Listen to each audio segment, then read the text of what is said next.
मैं अब और मुसीबत बनकर नहीं रहना चाहती। आपको कल मेरी वजह से चोट लगी और मैं कब तक आपके घर में रहूंगी? मुझे मेरे घर जाना है, मेरी फैमिली के पास जाना है। एक उम्मीद थी, अब वो भी नहीं। उम्मीद मतलब? आपकी बहन सुहाना, वो जानती हैं कि मैं कौन हूँ, कहाँ से आई हूँ, लेकिन उनकी जैसी हालत है उनसे मैं पूछ भी नहीं सकती। उनसे ये नहीं पूछ सकती कि वो मुझे क्यों मारना चाह रही थी। क्या क्या कहा आपने? आपको मारना चाह रही थी? जी, आई एम सॉरी। मैं आपसे ये चीजें छुपाना नहीं चाहती थी, पर मैं डर गई थी।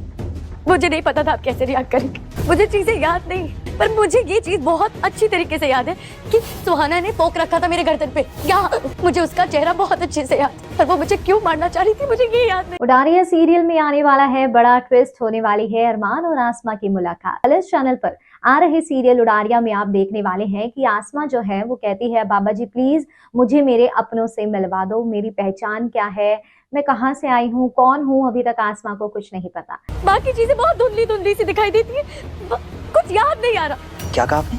बाकी चीजें मतलब? एक चेहरा तो मेरे ख्यालों में बार बार आता, पता नहीं किसका चेहरा, पर एक एहसास है कि उसके साथ मेरा कोई बहुत गहरा रिश्ता है। और अब ऐसे में जब इंसान उलझन में होता है तो वो अपने भगवान, अपने रब को ही याद करता है।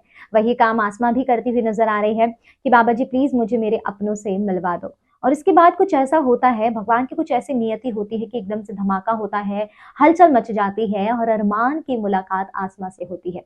अरमान की बाहों में आसमा दिखाई देती है। अब ये भाई कुदरत का जो करिश्मा है, भगवान का जो करिश्मा है, लगता है कि आसमा की ही मनोकामनाओं का फल है, अरमान के आंसुओं का ही फल है।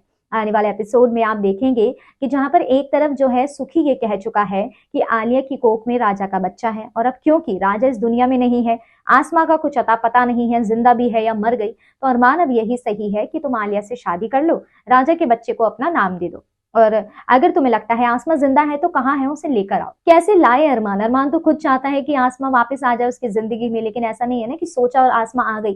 पड़ोसी मुल्क में है आसमा, आसमा कैसे पहुंची, क्या हुआ, अब ये देखना काफी इंटरेस्टिंग तो हो ही रहा है, लेकिन साथ ही साथ अरमान और आसमा की मुलाकात भी इंटरेस्टिंग साबित होगी। कमेंट सेक्शन में आप अपनी राय बताइए और कर दीजिए चैनल को सब्सक्राइब।